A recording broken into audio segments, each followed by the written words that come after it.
अगर हम इस पथरी को ख़ारिज करने के लिए काम करना चाहेंगे तो हमें अपने नर्वस सिस्टम को एक्टिव करना होगा कि हमें पता होना चाहिए कि हमें क्या चीज़ इस्तेमाल करनी चाहिए और क्या छोड़ देनी चाहिए। तो जैसे ही आपके जिगर पर दबाव बढ़ेगा तो स्टोन और शिद्दत इख्तियार कर जाएगी और उसका साइज़ बढ़ता जाएगा।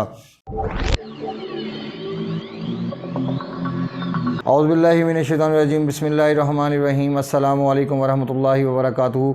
मैं हूँ हकीम आसिफ अली राव अल रज़ा की हेल्थ रिकवर की जानिब से आपकी रहनुमाई के लिए हाज़िर हूँ। तो आज की जो हमारी वीडियोस थी उसका दूसरे तसलसल का हिस्सा ये है कि लेफ़्ट किडनी की स्टोन कैसे पैदा होती है और लेफ़्ट किडनी की स्टोन किस कवाम पे मुश्तमिल होती है और उसको ख़ारिज करने का तरीका क्या है।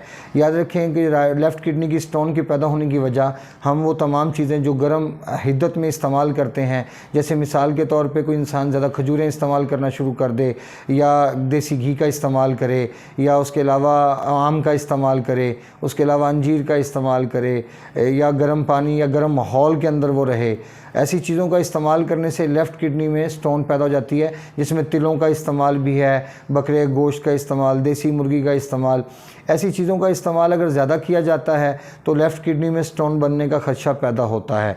और इसके जो कवाम इस पर मुश्तमिल होता है वो होता है फास्फोरस पे। और फास्फोरस जब अपनी हद से बढ़ता है तो वो गुर्दे के अंदर बैठना शुरू हो जाता है ज़र्रात की शक्ल में।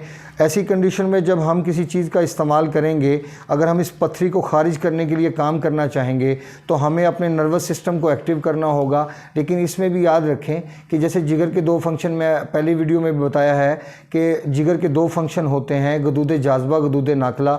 ये गदूद जाज़बा का काम है कि पथरी का पैदा कर देना। गदूद नाकला का काम ये नहीं है कि वो स्टोन पैदा कर सके, लेकिन ये है कि अगर गदूद नाकला को एक्टिव कर दिया जाए, जैसे खरबूजा गदूद नाकला के साथ अटैचमेंट है, अगर हम खरबूजे का इस्तेमाल शुरू करते हैं, ऊँटनी का दूध का मिजाज गर्म तर है, इसका ताल्लुक़ भी इंसान के गदूद नाकला के साथ है। देसी मुर्गी का ताल्लुक़ इंसान के गदूद जाज़बा के साथ है। अदरक का ताल्लुक़ इंसान के गदूद जाज़बा के साथ है। इसलिए अल्लाह पाक ने तमाम चीज़ों के अफ़ालो असरात तरतीब दिए हुए हैं। अगर हम इन अफ़ालो असरात को ध्यान रखेंगे तो यकीन कीजिएगा ना कभी हम बीमार होंगे। अगर हम बीमार होते हैं तो हम शिफा भी इंशाल्लाह हासिल कर लेंगे। लेकिन शर्त यह है कि हमें पता होना चाहिए कि हमें क्या चीज़ इस्तेमाल करनी चाहिए और क्या छोड़ देनी चाहिए। अब इसके हवाले से तो मैंने बता दिया कि इसके पैदा होने की वजह क्या होती है, उसका कवाम किस चीज़ पर मुश्तमिल होता है। याद रखें कि इस कैफियत में पेशाब में जलन हमेशा मौजूद होती है। कॉन्स्टिपेशन के मसाइल, जैसे पहले ही मैंने वीडियो में बताया कि कॉन्स्टिपेशन के मसाइल का सामना करना पड़ता है। लेकिन जो लेफ़्ट किडनी की स्टोन में कभी भी आपको ज़्यादा कब्ज़ या ज़्यादा कॉन्स्टिपेशन का शिकार नहीं होना पड़ता, ना ही इसमें गैस के इतने शदीद मसाइल बनते हैं। लेकिन राइट किडनी की स्टोन में हमेशा ये चीज़ें होती हैं। अगर हम इसको ठीक करने के हवाले से बात करेंगे तो इसमें अगर छोटी इलायची, सफ़ेद ज़ीरा और इसमें अगर गुलाब की पत्तियां हम शामिल करते हैं तो इसका कहवा बना के ठंडा करके अगर दिन में 4 से 5 मरतबा 6 मरतबा अगर इस्तेमाल किया जाए तो ये नर्वस सिस्टम को एक्टिव करने वाली चीज़ है और ये पेशाब को खोलने वाली चीज़ है। इसके अलावा ऐसी हालत में केले का मिल्क शेक इस्तेमाल किया जा सकता है, खुबानी का इस्तेमाल किया जा सकता है, सफ़ेद अनार का इस्तेमाल किया जा सकता है, शरबत बजूरी, शरबत संदल का इस्तेमाल किया जा सकता है, मक्खन का इस्तेमाल ऐसी हालत में किया जा सकता है।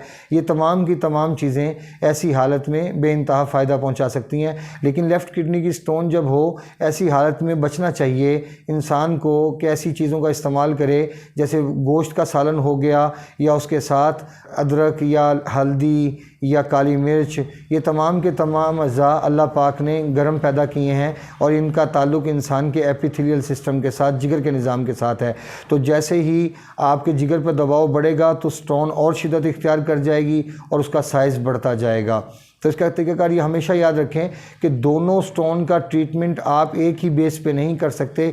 अगर आप ऐसा करेंगे तो आप बहुत ज़्यादा नुकसान में रहेंगे और आपको फ़ायदा कभी नहीं पहुंचेगा, बल्कि उसकी नौबत ऑपरेशन तक आएगी। और अगर आपके इर्द गिर्द कुछ लोग ऐसे मौजूद हैं जिन्होंने स्टोन का ऑपरेट करवाया हो, अपनी किडनी को काटा पीटा गया हो और उसके अंदर से स्टोन निकाली गई हो और फिर दोबारा ऑपरेशन होने के कुछ अरसे के बाद फिर दोबारा स्टोन पैदा होना शुरू हो जाती है, उसकी वजह वजह ये होती है कि आप अपने खून के कवाम को जब तक ठीक नहीं करेंगे, अगर उसमें खुश्की मौजूद है उसको हरारत में मुंतकिल कर दें, अगर उसमें हरारत मौजूद है तो उसको आप ठंडक की तरफ ले जाएं। वेरी सिंपल, कोई मुश्किल काम नहीं। लेकिन जब आप उस बेस पे काम नहीं करेंगे जो कानून फितरत ने तरतीब दिया है, तो इसका नुकसान आपको बर्दाश्त करना होगा। पथरी भी खारिज ना होगी, जो अजियत है वो आपको मुफ्त में साथ मिलेगी। अपने दोस्त अहबाब का ख्याल रखें। मिलते हैं इंशाल्लाह मज़ीद इन्फॉर्मेटिव वीडियो के साथ। हमारे चैनल को सब्सक्राइब करें, बेल आइकन को प्रेस करें, कमेंट सेक्शन में अपनी राय से ज़रूर आगाह करें। वमा अलैना इल्लल बलागुल मुबीन। अस्सलामु अलैकुम वरहमतुल्लाहि वबरकातुहू।